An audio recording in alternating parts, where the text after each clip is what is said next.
Boa noite, gente. Vou começar a esperar o pessoal entrar. Vou fixar aqui o tema da nossa live hoje, que vai ser sobre hormônios.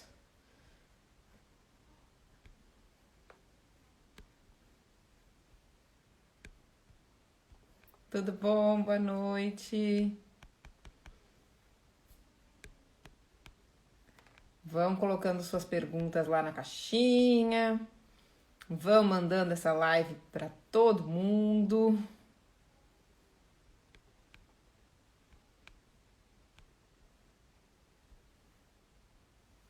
Oi, Pam.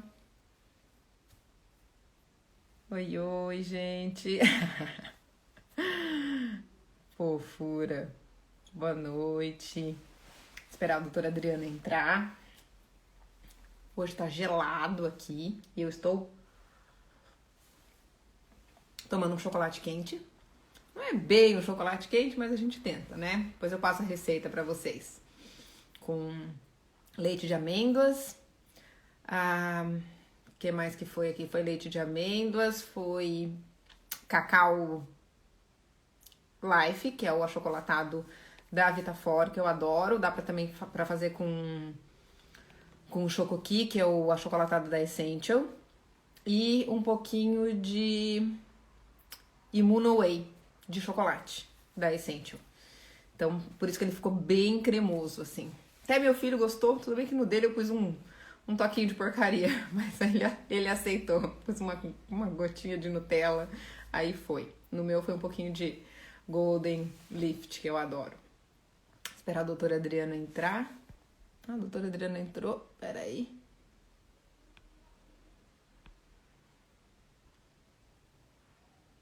Não vi ele ainda. Tá quase chegando aqui. Muito obrigada, Jana. Muito bom. O objetivo é esse mesmo, né? O objetivo de eu tá aqui, de eu sempre estar falando com vocês. Tem dia que eu consigo mais, tem dia que é um pouquinho menos, tem dia que eu não consigo. É exatamente para passar informação de qualidade. Eu acho que quanto mais informação a gente tem, mais fácil fica da gente cuidar da nossa saúde de verdade, né? Eu acho que esse é o papel do médico. A gente tem que também ter o papel de ensinar. É muito difícil para quem não estudou. Tem tanta informação hoje em dia para a gente diferenciar o que é informação verdadeira, o que não é, né, por qual caminho aí a gente está tendo uma informação mais correta. Eu acho que isso é super importante. Eu tento sempre trazer isso para vocês. Claro que na medicina, né, a gente tem muitas verdades transitórias, então tem muita coisa que hoje a gente fala e algum tempo depois não vai ser bem assim. A questão da alimentação muda muito, né? Eu lembro que quando eu comecei, a gente falava dessa questão de se alimentar de 3 em 3 horas. Hoje a gente sabe que realmente isso não faz bem para o organismo. A gente precisa comer quando a gente tem fome. A gente precisa respeitar o nosso relógio biológico, né? A nossa programação aí dos nossos ancestrais. A gente não foi programado para estar comendo o tempo todo, né? Então a gente precisa respeitar isso. Evitar muitos picos de glicemia aí, que isso hoje a gente sabe que é um dos maiores males para o organismo, que vai mais trazer um processo inflamatório crônico aí. Deixa eu ver. A doutora Adriana deve estar chegando.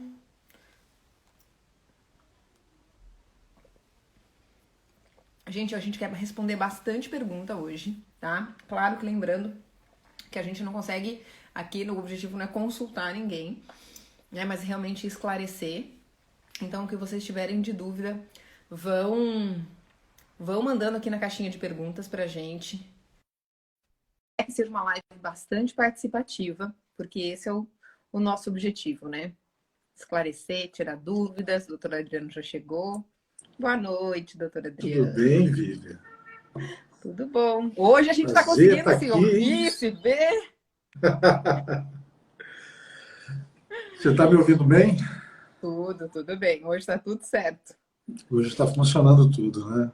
Hoje tá. Que Tô falando bom. que aqui tá gelado. Eu tô até tomando um Olha, aqui chocolate também quente. está geladíssimo, viu? Tô vendo. Está um gelo que você não imagina.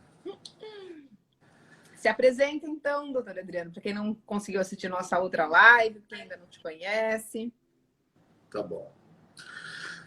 Esse negócio de se apresentar é meio esquisito, né? Difícil, Senão... né? Só um resuminho, porque não, se você for contar tudo, a gente fica aqui umas 3 lives. Não, Então, eu sou o doutor Adriano Chefan, eu sou cirurgião geral, também sou ginecologista, sou especializado em endocrinologia ginecológica e também medicina funcional. E estou aqui para conversar com vocês sobre hormônios hoje, a convite dessa senhora que está em cima, a doutora Vivian. Você te contar tudão sobre hormônio, né, Vivian? tudinho, absolutamente. Bora. Então, o Adriano foi intimado, né? Porque, claro, hormônio é uma das paixões da vida dele, trabalha com isso 24 horas por dia, né, Adriano? Quase. E tem muita experiência, né? E isso que é interessante, porque o hormônio é maravilhoso quando bem utilizado, num momento adequado, né? Mas muita gente ainda morre de medo. Né? Você fala a palavra hormônio, a pessoa já arrepia, né? Por quê? Assim, lá no começo teve um histórico ruim, né, dos hormônios. Vamos falar um pouquinho do passado antes da gente entrar no momento atual. Esse medo todo, Vivi, ele começou, na verdade, tem muito tempo. Né? Desde quando... Eu digo que foi desde o advento do anticoncepcional, né? Que começou ali na década de 50, com o John Rock, com o Pinkels e com o doutor Silmar Coutinho, que era um brasileiro que estava nesse processo todo também. Pouca gente fala sobre isso, mas ele estava junto, fazia parte dessa equipe de estudo. Não sabia. E foi muito engraçado porque quando se fala em hormônios, né, especialmente quando se fala em contraceptivos, se ouve falar muito sobre o Dr. Pinkels, né, porque na verdade ele acabou levando todos os louros desse processo, né? E a história não foi bem assim.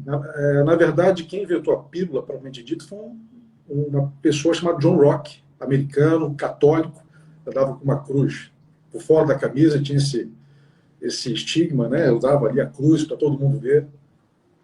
E quando ele inventou a pílula, ele pensou assim, olha, eu quero fazer um método que seja bom para o paciente. Ele nunca pensou assim, vou fazer um mal a alguém. Né? Ele era muito religioso e tudo mais. E tem histórias muito curiosas ao longo dessa descoberta toda ali, principalmente porque ele era muito católico. Então, ele queria fazer um método que a Igreja Católica autorizasse. Né? E você sabe, Vivi, por que os métodos contraceptivos orais, convencionais, têm a pausa? Não. Não, vou te contar. Puramente religioso. Que quando ele foi entregar o método, a Igreja Católica falou para ele assim, negativo, tem que ser um método próximo do natural. O paciente não pode parar de menstruar, porque até então a pílula era contínua. O paciente parava de menstruar. Aí ele pensou, vou dar pausa. Só por isso. Porque aquilo ali não é uma menstruação real, né? Exatamente.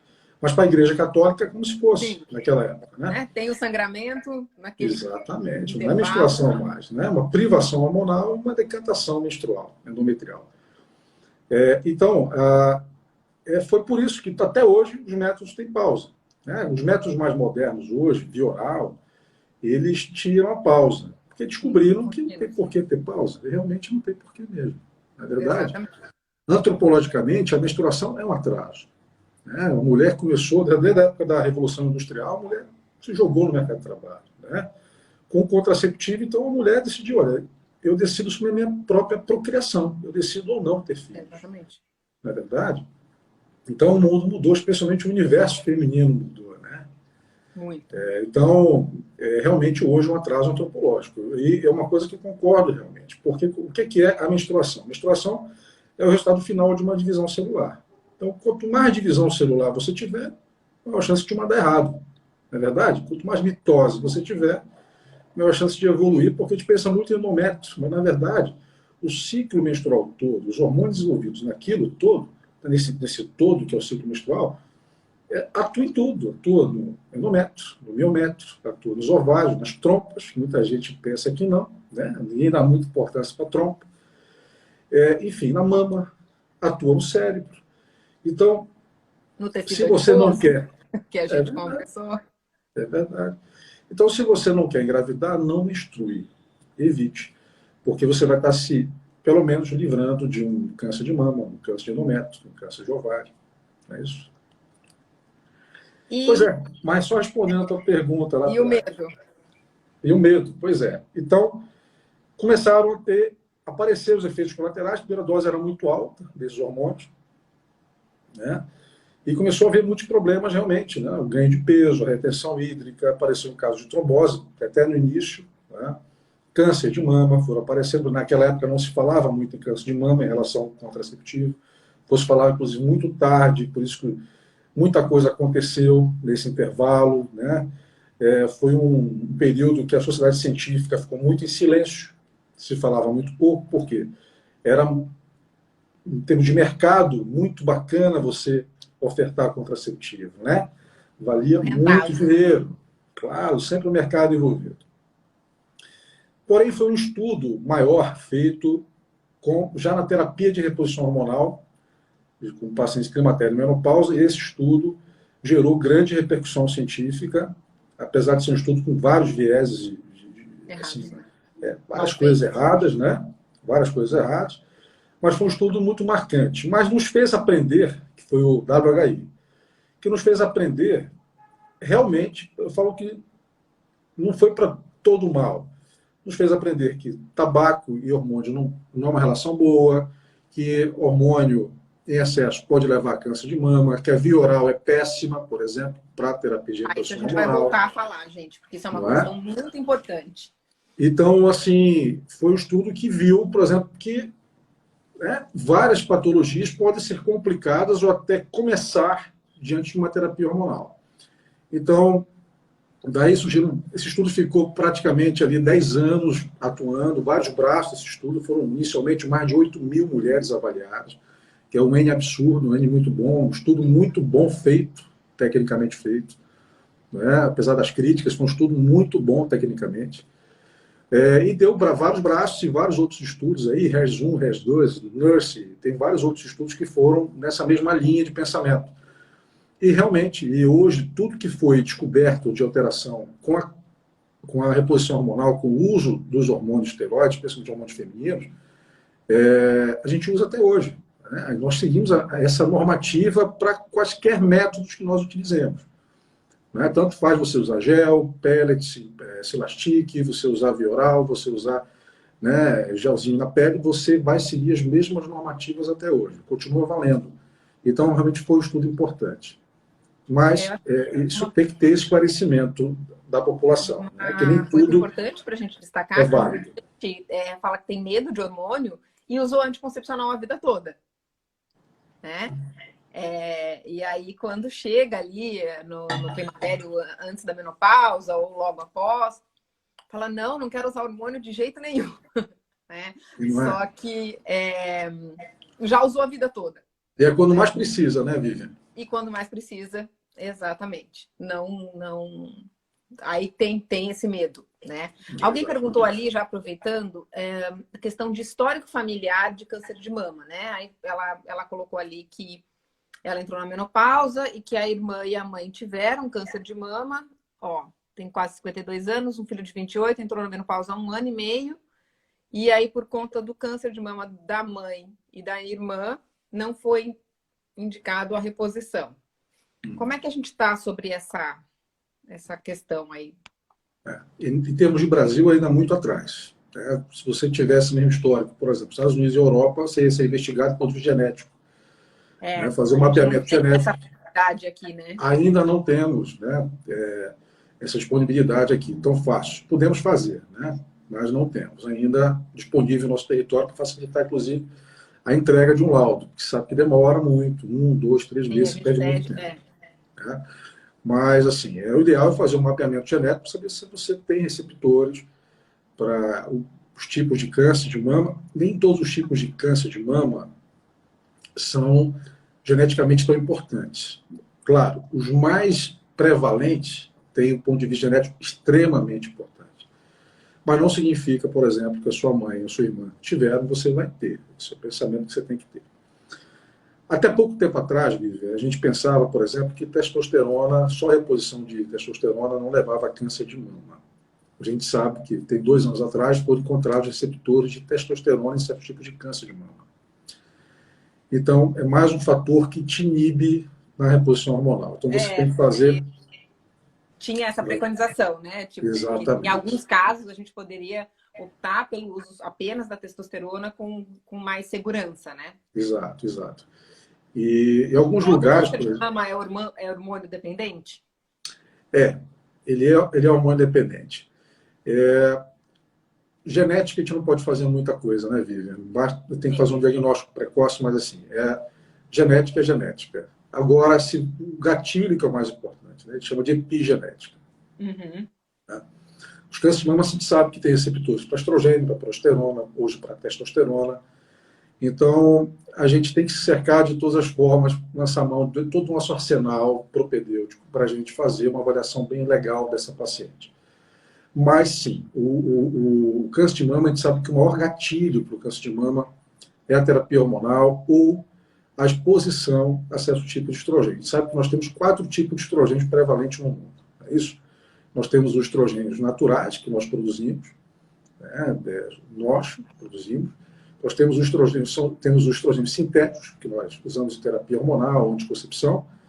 Temos os xenoestrogênios, que são estrogênios ambientais, que é o que mais preocupa hoje. Né? Inclusive, eu estava lendo... Exatamente. Eu estava lendo um livro agora, muito bacana, que o nome é Our Stolen Future. Esse livro não é novo. É um livro de 97, se eu não me engano, que já fala sobre... 97, você vê que é um tempo já importante, né? Sim. Que já fala, né, especialmente estrogênios. Então... Explica um pouquinho o que são os xenoestrógenos. São estrogênios ambientais, que estão presentes ali em coisas que você nem imagina. Por exemplo, tubo de PVC, teflon, plásticos de maneira geral, né? Os parabenos, os fitalatos da vida, são coisas que nos contaminam, são substâncias que não são estrogênios, mas ocupam o receptor ou alteram o receptor de estrogênio, ou seja, a resposta celular é a mesma. Então, essa contaminação diuturna que a gente tem, eu digo que isso deveria ser um motivo de uma política pública. Já está começando nos Estados Unidos, começou em 2013, agora, esse ano, vai ter uma reunião para justamente uma reunião parlamentar lá no Parlamento americano para falar sobre essa contaminação. Né? E talvez haja coisa nova por aí. Porque isso virou uma epidemia, né, Adriano? A gente cada vez mais usa coisas em plástico, usa produtos químicos, usa produtos de beleza. Com tudo isso, a gente encontra. Na comida tem muito, né? Nas comidas industrializadas, uma grande quantidade.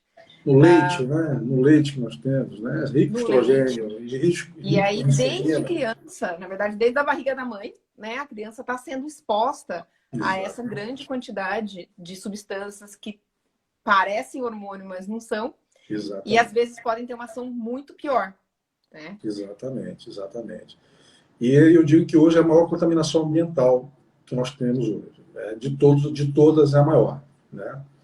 E a gente continua vendo que não há uma política pública, não há um interesse, que eu falo, o interesse de mercado sempre foi prevalente, o interesse na saúde.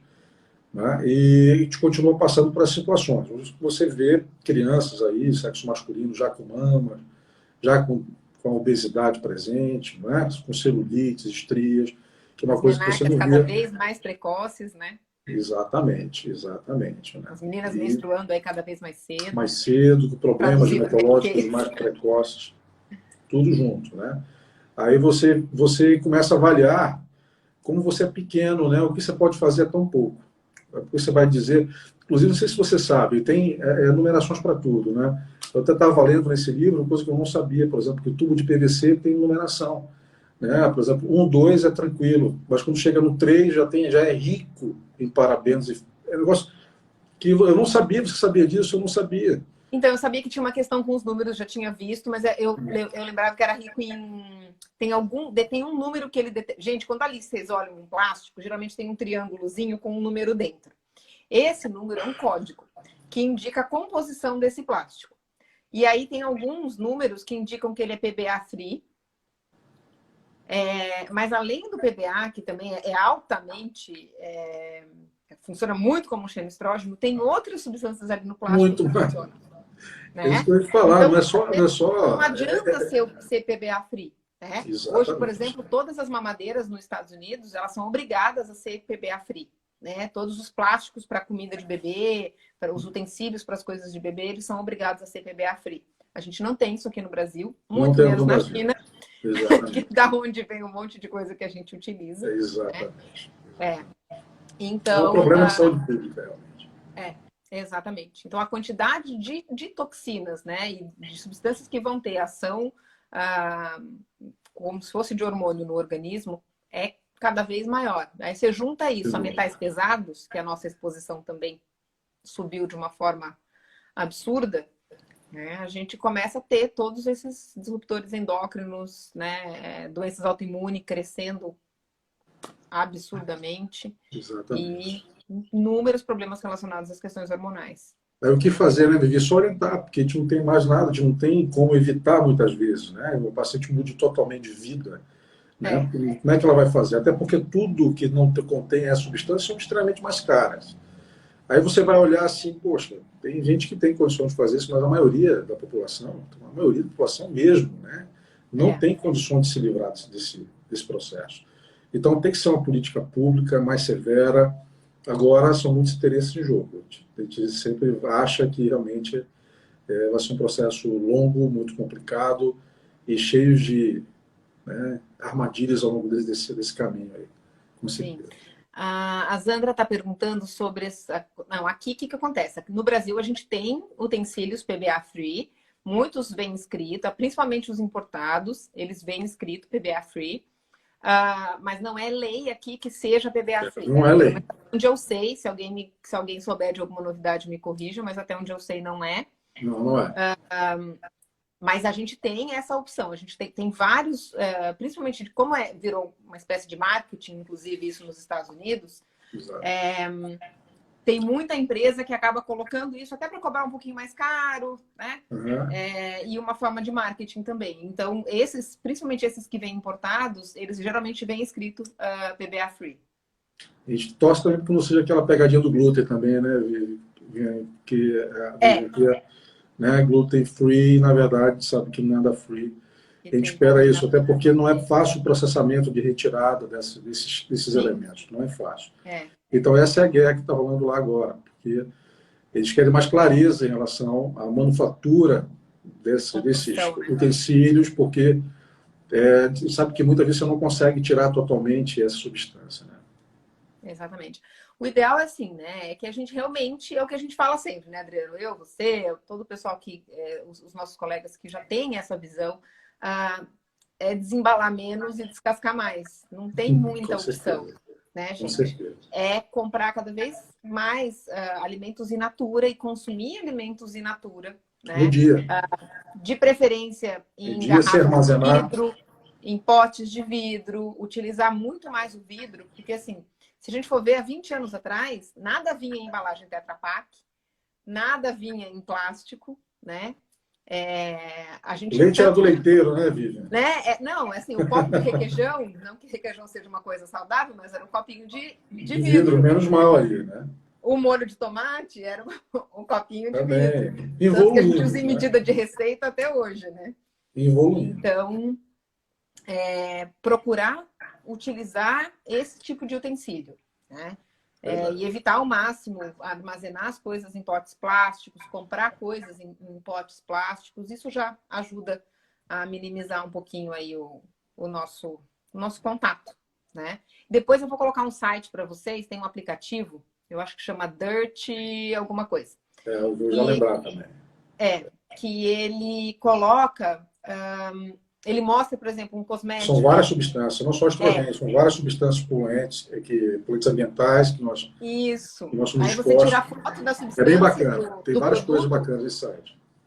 Por exemplo, você tira a foto de um creme facial. E aí ele vai te falar Eu vou te falar quanto de exatamente o que porcaria que tem. tem ali dentro, ou se é um creme mais tranquilo para se usar, é muito legal para maquiagem, para mulher que usa muito e tá o tempo todo em contato com a pele, né?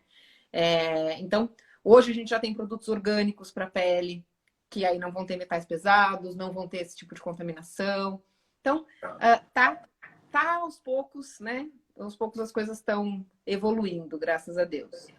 O óleo de coco é recomendado para equilibrar os hormônios? Para os hormônios diretamente, não, Jana. Tem uma ação, né, em mucosa intestinal, e aí indiretamente, uma boa função intestinal tem pode modular, né? Uma boa função intestinal pode modular qualquer coisa. Isso. Né? Mas em si, para você ter uma modulação hormonal, não. Não. Seria bom se fosse. Era bom mesmo. Era Qual bom. anticoncepcional mais indicado? Anticoncepcional mais indicado? Depende. Olha, anticoncepcional mais indicado é não usar anticoncepcional. Né? Se você puder não usar, é o ideal. Mas sempre evitar a via oral. É a dica que eu dou. No hormônio não se toma. Hormônios tomam. Antigamente se achava, e não era muito tempo atrás, não. Só pegava citocromo com a P450. A gente sabe que pega todos os citocromos hepáticos. Então, o fígado, quando está metabolizando hormônio, é como se estivesse metabolizando um veneno. Um álcool, uma droga. E falar disso. Quais são as apresentações que a gente tem dos hormônios, Adriano? Como é que a gente pode, né, consumir? Como é que são essas apresentações? Então, tem em forma de comprimidos, né? Vamos falar, está falando de hormônios, vamos falar de maneira geral, então, né? Que a gente tem de hormônios. Então, nós temos em comprimidos, né? Precisam serem tomados via oral, né? Comprimidos são diários, a maioria dos hormônios, uso diário. Nós temos em forma de gel, transdérmico, né? Que se aplica na pele. Nós temos a forma de PET, que é uma forma interessante também se aplica na pele, mas as duas bases usam a base Pentravan, que é uma base alemã, que foi feita para clima temperado, temperatura menor de 25 graus e umidade do ar menor que 60%. Ou seja, lembrando que o Brasil é um país tropical, você vai brigar com sol o tempo todo. E você acaba usando métodos que duram ali 6, 8 horas, porém os hormônios não podem durar só 6 ou 8 horas. Isso é bem interessante falar, Vivi, que muita gente só fala de um pico de hormônio por dia. Né? Parece que o órgão só trabalha naquela hora. Né? Meu testículo só vai trabalhar até as 9 da manhã. Passou daí, não produz mais testosterona. A gente sabe que não tem nada disso, gente. O hormônio faz macropicos, a gente sabe que são horários muito específicos, realmente, porque nós obedecemos o ciclo biológico, o ciclo circadiano. Ele vai ter esse pico quando a gente obedece o nosso ciclo circadiano. Exatamente, quando você faz tudo certinho. Né? Então, e também, certos tipos de hormônio, além de ter ciclo circadiano, tem ciclo ultradiano, infradiano. Então, eles vão durar um pouco mais tempo. E nós temos o tal dos micropicos hormonais. Isso que você tem que lembrar. Os órgãos glandulares, endócrinos especialmente, não param de produzir hormônio. É o tempo todo. Por quê? Porque o seu organismo não para, você precisa ficar vivo. É a manutenção da vida, não é? Então, essa é uma coisa muito importante quando você fala em método que você vai usar. O organismo não entende, Vivian, quando você faz, por exemplo, um pico muito elevado e uma queda muito brusca. Ele se desequilibra. Não é? Isso acontece quando? Naturalmente acontece isso? Não. Por quê? Porque você tem micropicos e macropicos. Tá? Mas sempre está produzindo alguma coisa. Porém, quando você usa um método, por exemplo, diário, um anticoncepcional oral, por exemplo, um PET ou um gelzinho, o que vai acontecer? É um adesivo, tá? É um adesivo, tá, gente? De case. Isso, obrigado, doutora Vivi. Então, quando você utiliza um método diário, por exemplo, você vai utilizar esse método ali, por exemplo, à noite. Tá? E você vai ver, por exemplo, que ele vai estar atuando em você ali 4, 6 horas. E o resto do dia? Como é que fica? Só que é o suficiente para bloquear as tuas gônadas, por exemplo, né? Os ovários, os testículos, e eles ficam bloqueados. Eles passam a não fazer micropicos. Aí, ou seja, o que acontece? Há um desequilíbrio absurdo. Tá? Então, o teu corpo começa a desequilibrar até pelo lado, além do lado metabólico, começa pelo lado hormonal, né? O meio metabólico, termina no inflamatório.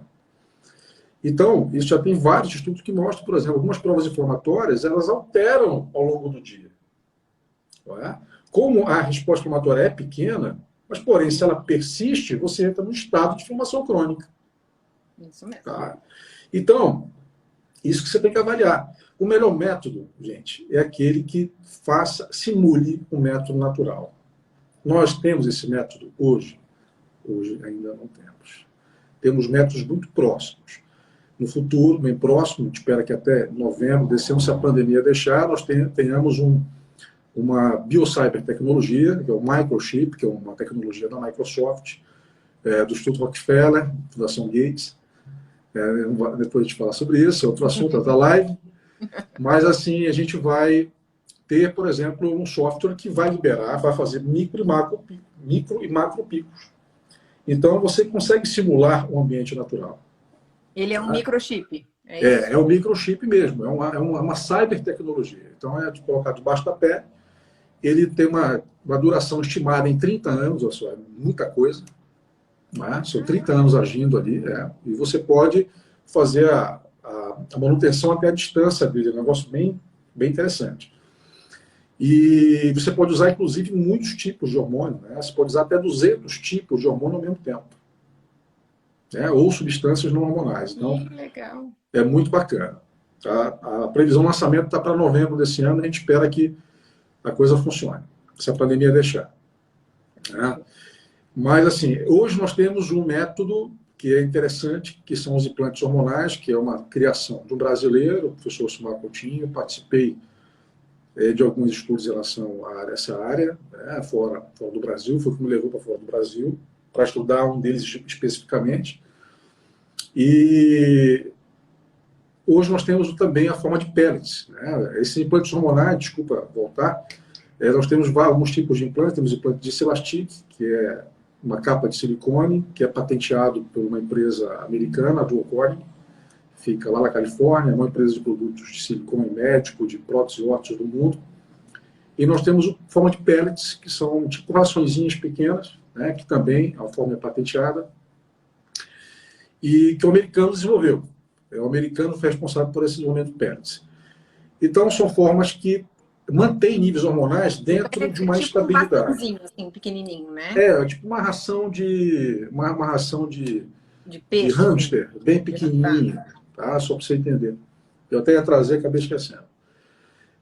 Mas é bem mais interessante, porque, na verdade, o Celastic não deixa de ser um corpo estranho que você coloca ali. A gente coloca geralmente na nádega, no quadrante superior da nádega. A gente pede para pegar um solzinho de laje, né, para ficar a marquinha do biquíni. Então, mas é um corpo estranho que você coloca lá e tem que obrigatoriamente retirar e colocar um novo. O pellet não. O pellet ele é bioabsorvível e tem uma duração menor, porém ele age com mais rapidez. Então, o que você quer, ele vai mais rápido, né, em termos de efeitos. Então, é bem interessante. E o corpo absorve ele completamente. Absorve ele em 4, 6 meses ali, dependendo do tipo de hormônio que eu vou usar, o tipo de substância não hormonal. E você fala em implantes, você pode ter implantes hormonais e não hormonais. Então, é uma tecnologia bem importante. Por quê? Porque, como eu falei, o hormônio não se toma. Por que não se toma? Porque ele faz, que não deve fazer a primeira passagem hepática, a passagem mais importante. Né? 95% das substâncias que nós tomamos fazem a primeira passagem hepática.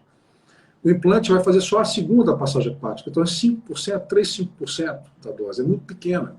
Então, você evita as escórias, os metabólicos que você não queria que esse paciente tivesse.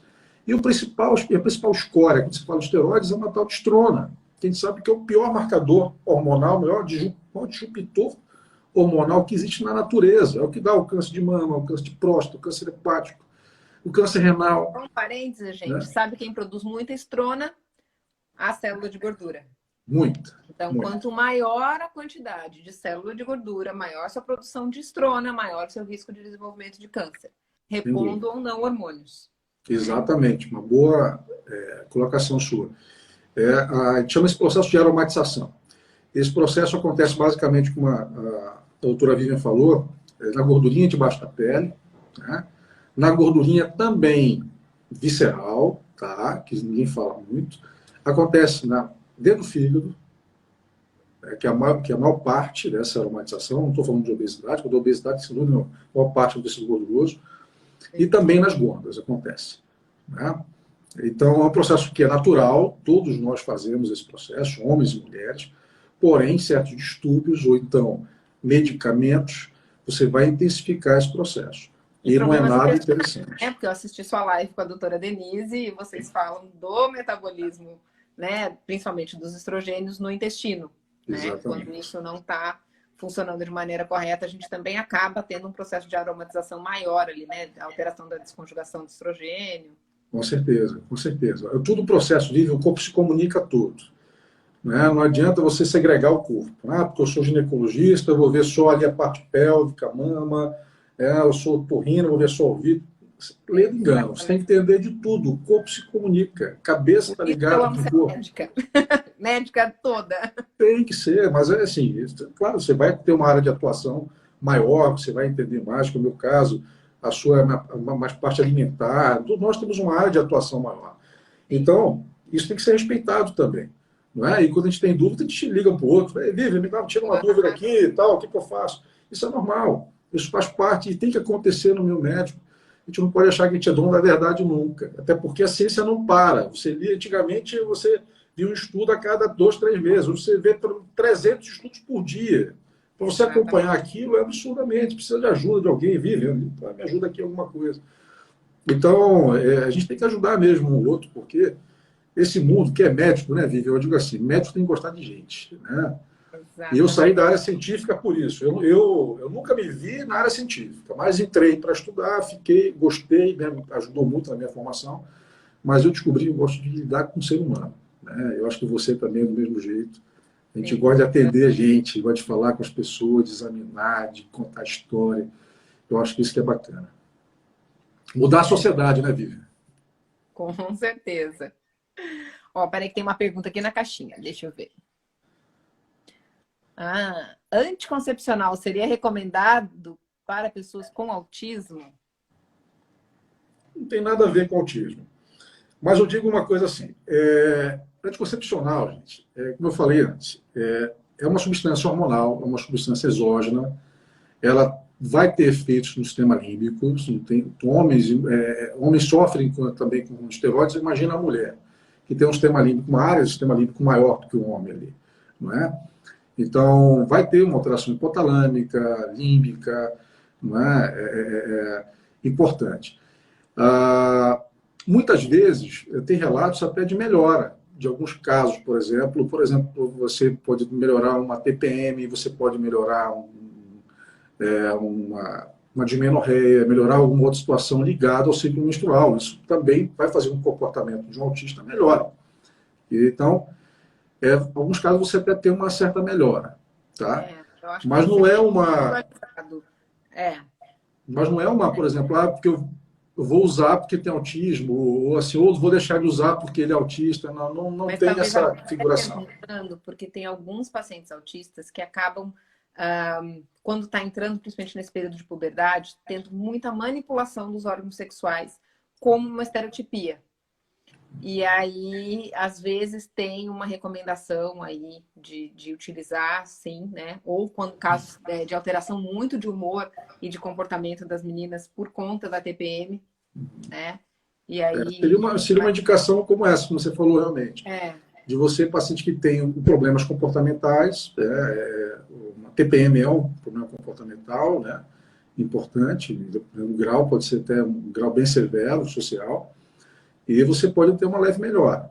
Agora, eu digo assim, tem outros métodos que você pode trabalhar essa área comportamental, você tem que estar enchendo o paciente de hormônio.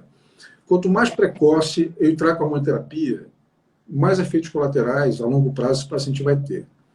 Então tem que pensar bem, principalmente quando se trata de um jovem, um paciente na puberdade, uma paciente na puberdade.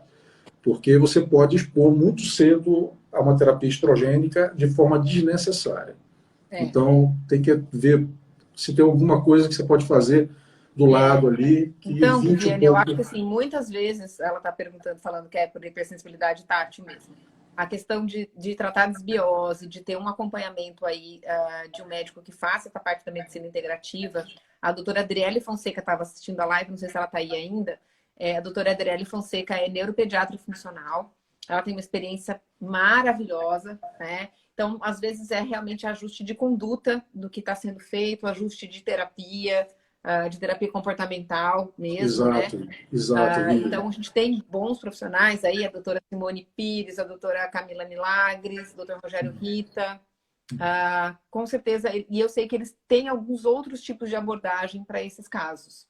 Eu acho que terapia hormonal, especialmente muito precoce, a gente tem que evitar, tá? Então você pega uma paciente com autismo mais baixo, uma paciente que entende, né, muito das coisas, se relaciona bem até na sociedade onde ela está, e ela pode sofrer com esses estigmas causados pelo excesso de estrogênio, né? Então, celulite, obesidade, pitose mamária, estrias, não é? Então, a gente tem que ver, avaliar muito bem o caso para não estar se precipitando, às vezes entrar com uma hormonoterapia para, né, como aquela história dos ovários micropolicísticos, né? E eu sempre falo sobre isso, porque eu te vejo, principalmente no Brasil, meninas cada vez mais jovens entrando com terapia hormonal, porque fez um ultrassom, ou porque a mulher estava menstruando, ou estava com ciclos irregulares, e o colega viu ovários micropolicísticos no ultrassom, e a colega lascou anticoncepcional nela. Isso aí é péssimo, porque isso faz parte do amadurecimento ovariano. 35. Entendeu? Então, assim... É da minha época ainda. Pois é, então, assim, isso é uma coisa que tem que ser pensado, porque são consequências que vão estar para a vida toda. Eu falo, o excesso de estrogênio, da forma que você engatilha o hiperestrogenismo, você não consegue tirar sozinho.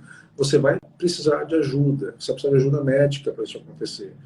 É impressionante, o estrogênio eu chamo de hormônio parasitário. Eu amo estrogênio, tá?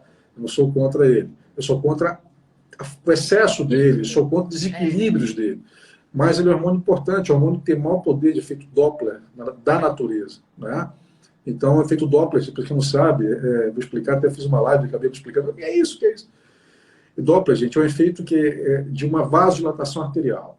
Isso é importante porque leva nutrientes para todos os tecidos e órgãos que você tem, né? E a falta do efeito Doppler gera o quê? Um envelhecimento, pode gerar rugas. É isso que acontece na paciente climatéria na menopausa. Né? Pela falta do hormônio feminino, você tem todos os sinais de vasoconstrição, pode evoluir com uma hipertensão arterial, osteoporose, queda de cabelo, esliamento da pele, perda do brilho do olho, não é? Perda de massa, ressecamento vaginal. Então, assim, isso é pela falta do estrogênio, que é o maior hormônio de efeito Doppler que nós temos, tanto no homem também. Não é? Então, assim, eu sou contra, não, sou contra apenas o excesso e o desequilíbrio, né? Mas é um hormônio importante, sim. A Jo está perguntando, falando que entrou na menopausa por conta de uma esterectomia, uma retirada do útero e retirada dos ovários aos 37 anos, se ela precisa fazer reposição hormonal. Urgente. Não só ela, né? Urgente, está perdendo tempo. Gente, hormônio é vida. Quanto tempo ela fez isso, né? Porque a gente tem uma questão da janela de oportunidade, né? Da utilização da reposição hormonal. Aí, Vivian, você vai bater no meu fraco, sabe? Porque, assim, por mais que a gente veja que existe realmente, nós seguimos, como eu te falei, critérios internacionais de reposição hormonal. Essa janela de oportunidade, ela foi criada baseada em estudos atrasados, né, de longo tempo atrás, né, lá do tempo né, que não mudaram os seus critérios por causa que saiu lá no WHI ainda. Então, a gente tem usando critério do WHI ainda, quando tem estudos aí muito mais modernos, claro, com menor efeito científico, né, vamos dizer assim, menor escala científica, que foi o WHI, né, mas são estudos de relevância científica, com 800 mulheres, tem um estudo de 16 mil mulheres. Então, assim, essa janela sorológica, ela depende muito. Se eu vejo, por exemplo... Diga o que é primeiro, porque eu sei, mas eles não sabem. Então, o que você falou? O que é a janela? Bom, janela sorológica janela de oportunidade é o seguinte, gente. Por exemplo, o paciente entrou na menopausa com 50 anos, por exemplo. Eu tenho até 5 anos, que é a janela de oportunidade ideal, que é de consenso internacional, para entrar com a terapia hormonal. E passou de 5 anos, eu não devo entrar, tá? Porém, há 2 anos atrás, essa janela se estendeu por 10 anos. Tá? Então, eu avalio 5 anos é o ideal, de 5 a 10 anos eu avalio a necessidade, se tem ou não. A partir de 10 anos, eu já não posso mais usar. Teoricamente, é isso. Tá bom? Só que a gente tem que avaliar uma série de outras coisas em volta. O grau de problemas que essa paciente está tendo pela falta do hormônio. Pela qualidade de vida dela. Né? A falta do hormônio gera uma qualidade de vida péssima. Péssima. né? Só quem está na menopausa está sofrendo com isso sabe do que eu estou falando, não é? Desinteresse sexual, fadiga, estresse, Problemas de memória, insônia, insônia, ganho de não é? peso, Desinteresse pelas coisas, enxaqueca, não é? Perda de massa óssea, muscular, pele, tudo, irritabilidade. né? Tudo piora na vida dessa paciente. Então, hoje também, Vivi, nós temos um arsenal propedêutico aqui, que não é o melhor, mas é vasto. Então, você pode fazer um bom exame físico, uma boa propedêutica, com exames complementares, de imagem, que pode proporcionar que essa paciente, mesmo que ela tenha uma janela superior a 10 anos, ela possa ter o efeito. Né? Se tiver um efeito positivo desse hormônio, por que não? Tá? Você sempre tem que ser claro e verdadeiro. Você tem que dizer o que pode ser feito, o que pode acontecer, o que vai. Se Riscos, for um caso, consentimento benefícios. pós-informado. Tá? Mas eu digo assim, eu não abro mão de deixar essa vida melhor. Uma vez na época que estava em cirurgia, eu fiz eu vi uma palestra de um médico uruguaio, que foi o cara que inventou o transplante portocava, a derivação portocava. E uma coisa que ele falou, o tema era o câncer hepático, e ele falou o seguinte: a coisa mais importante não é adicionar anos à vida, e sim vida aos anos. Não é? Então, eu tive isso como uma verdade na minha vida, e eu acho que realmente tem um peso. Mesmo fazendo longevidade, medicina funcional, a gente tem que pensar realmente nesses anos felizes que essa paciente pode ter. E é nosso papel como médico que é estar do lado. É estar sempre pedindo exames, não esquecer que qualquer terapia hormonal, independente de você estar no climatério, menopausa, você tem que fazer um bom segmento hormonal, de Exatamente. imagem, laboratorial, Não, eu já tive metabólico. paciente que falou assim para mim: tá, doutora, mas assim, se eu vou repor hormônio, eu tenho que vir aqui na senhora de 6 em 6 meses? Eu vou ficar, como é que é? Ela falou, tipo, vou ficar escrava? Eu falei, não, não vai, não. Ela Eu já só está não vou escrava, filho. prescrever. Ela tá escrava da doença. Eu só não vou te Entendeu? Ela já é prescrever. escrava e nem sabe. Mas paciente meu não utiliza nenhum tipo de hormônio sem acompanhamento. Claro, isso não tem como. Né? Tem Não como, tem não tem como. como. Não tem nada que você possa falar, olha, toma isso aqui pro resto da sua vida que tá tudo certo. Não tem como. Terapia hormonal é a curva, eu considero, e muitos consideram, o doutor Adriano está falando que não, é uma das maiores curvas de aprendizado da medicina. Eu faço isso há 20 anos e até hoje tenho dúvida. Né? E as dúvidas aparecem, não tem jeito, porque as pessoas não são iguais, nós somos da mesma espécie, nós somos distintos, temos histórias diferentes, nosso ambiente é diferente, nosso nicho é diferente. Eu atendo paciente do mundo inteiro no meu consultório, em todo lugar. Então, eu vejo que cada pessoa tem a sua variedade. Né? Então, você tem que estudar tudo isso. E sem dúvida, quando você fala em terapia hormonal, você tem que fazer um segmento muito de perto. Muito de perto. Estar do lado mesmo. Como é que você está? Está sentindo como? Eu digo, lá no nosso instituto, o negócio é muito tenso, porque a gente cola no paciente mesmo. Você fala, mas me liga mais, pelo amor de Deus, você é chato, vou fazer o exame. Caramba, para de me incomodar. Mas eu não, fico no primeiro ano é pelo menos de 3 em 3 meses. Os pacientes ficam doidos. Eu não tenho medo nenhum, nem vergonha de dizer isso, porque a gente tem que estar do lado do paciente. Mas não pode privar o paciente de ser feliz. Deus o livre. Né? Hormônio significa impulsionar, colocar em movimento. Não é? Mais do que sinalizar. Né? É impulsionar, colocar em movimento. Sem hormônio é aquele combustível que você precisa poder movimentar. Né? Sem hormônio você morre.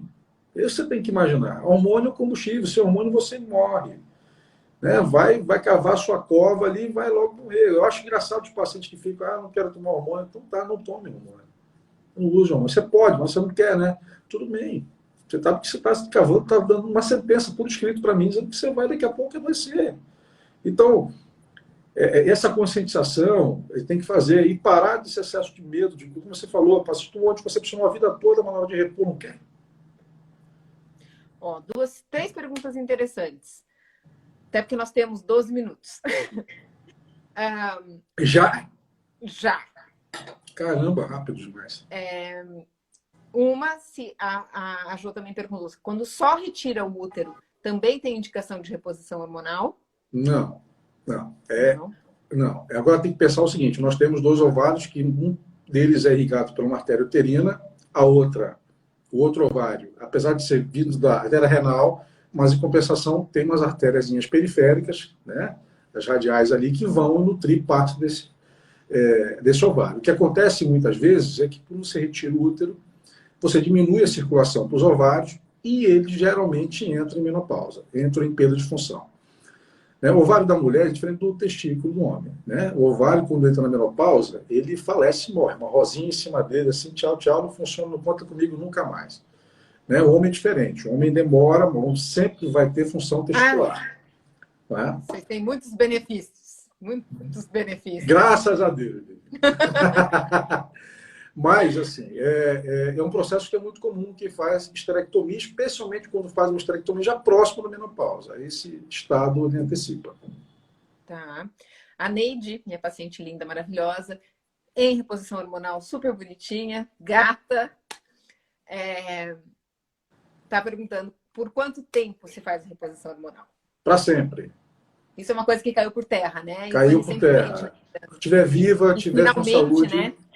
Antigamente tinha-se, né? Era orientado até 70 anos. Colocaram o limite. Olha, até 70 anos, depois você está velha mesmo, pode morrer. Né? Então, isso aí acabou. Gente, acabou. O hormônio envolve a longevidade. Quanto mais tempo você usar, se estiver com saúde bem acompanhada, melhor você vai ficar, mais saúde. E a recomendação agora de 2018 foi, né? Que enquanto a paciente estiver tendo benefícios com a utilização do hormônio, ela mantém aí exatamente o uso da terapia de reposição. Exatamente. Então, é uma decisão médico-paciente, né? Mas enquanto... É uma relação, como eu te falei, é uma relação realmente muito próxima, né? É uma relação de confiança. Né? Você tem que confiar no teu médico, né? que tá te prescrevendo, que está te acompanhando, e dizer para você, independente do método que você for usar, tá? Você sabe que eu sou apaixonado por implantes hormonais, que foi meu estudo de vida, mas, assim, eu digo que seja gel que você está usando, né? Se você gosta de gel, gosta de PET, se você eu tô indo fazer o curso. Comprimido, né? Eu vou colocar os encontros. Se você gosta de fitinha no céu da boca, né? Entendeu? Mas, assim, eu digo assim, dos males o menor, desde que você não tome nada, tá? Mas, assim, que se for uma terapia que não for via oral, mantém, se está te fazendo bem, permanece com ela. Tá? O mais importante é você se adaptar. Não é? Não é o método que tem que se adaptar, não é você que tem que se adaptar ao método, o método tem que se adaptar a você. Tá? Então, cada um tem um método que é melhor. Por exemplo, tem gente que não gosta de tomar remédio, tem gente que não gosta de ter nada dentro dele agindo lá. Enfim, na cabeça é uma sentença, a gente tem que avaliar, a gente tem que, também não pode ser só, né, fechar o olho e dizer assim, não, eu sou absoluto, eu vou usar só aquilo. Tá? Mas eu provo para A mais B que, sem sombra de dúvida, a terapia com implantes hormonais é a melhor do mundo. E a partir de que idade se inicia a terapia de reposição hormonal? A partir do momento que você precisa. Tem gente que entra no climatério muito cedo, né? Abaixo de 40 anos de idade. Né? Então, a gente tem que avaliar ali. Se está precisando dosar hormônios, eu digo uma coisa. Mulher, depois dos 30 anos, tem que dosar hormônio. Homens, depois dos 30 anos, tem que dosar hormônios. Papinho de 35, papo furado. Todos os 30 anos, dosa. Uma vez por ano, procura ver como é que está. Lembre que o ambiente seu é um ambiente que você não tem como controlar hoje. A gente conversou no início do papo. Não temos políticas ambientais que funcionam em termos de saúde.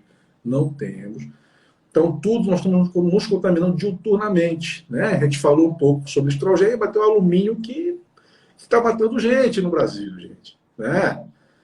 Agora, mais vacinação do Covid cheio de álum. Aí eu quero saber como é que vai ser. Né? Porque já estou sabendo que é álum para dar e vender. O álum composto, gente, toda vacina tem um álum, tá? Que é o composto de alumínio ali. Dependendo da vacina, precisa de uma dose maior ou menor de álum. E o álum, gente, é uma dose de 1000 vezes de alumínio que você consome no dia.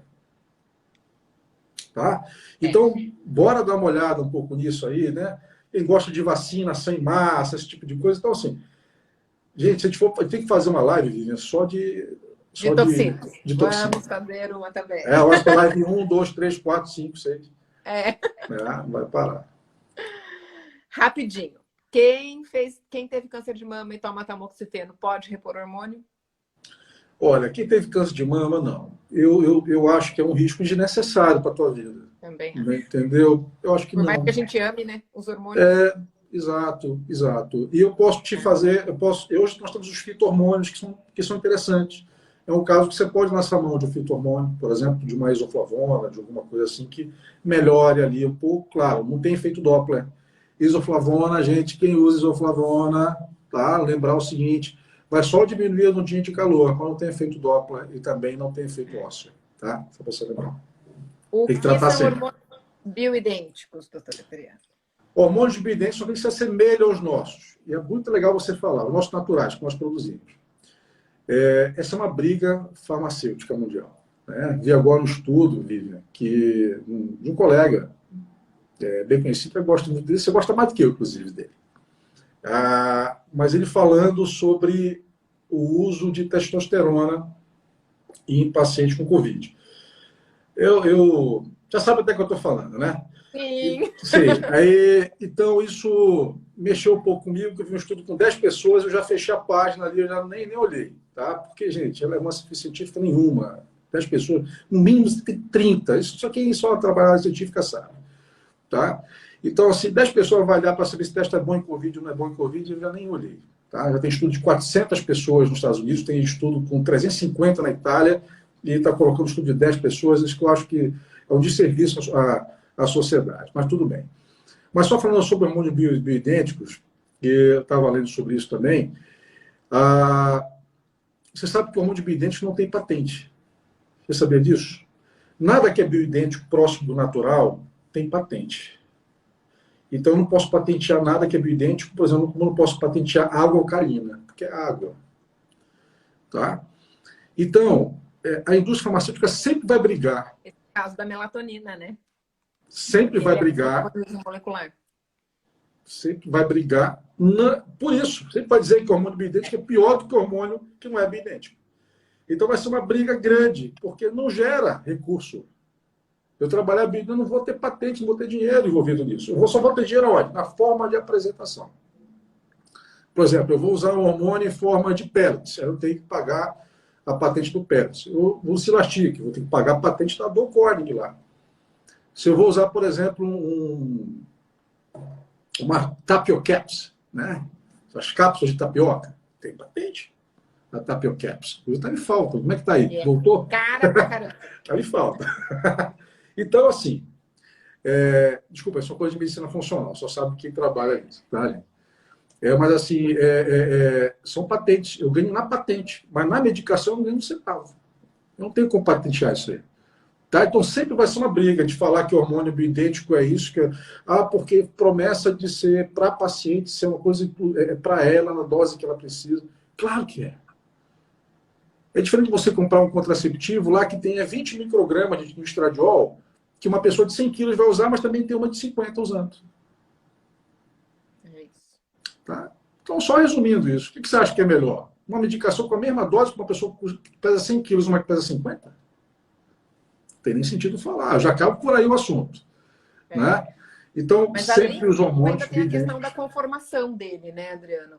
A gente achava que só aquela partezinha, porque o hormônio funciona aí como um esquema chave-fechadura. Gente, a gente tem 1 minuto e meio, mas tá. O hormônio todo, o formato do hormônio todo é importante, né? Não só da parte que encaixa no receptor. Né? Isso. E aí, quando a gente tem um hormônio que, na verdade, a gente tem que chamar de isomolecular, né? Que é o mais importante. É o isomolecular, ele é inteirinho igual ao nosso. Exatamente. Então, o risco dele causar mais efeitos colaterais é bem menor. Muito menor, porque essa outra parte também é igual. O Exatamente. grande problema é esse, e quando ele é todo igual, a gente não tem como patentear.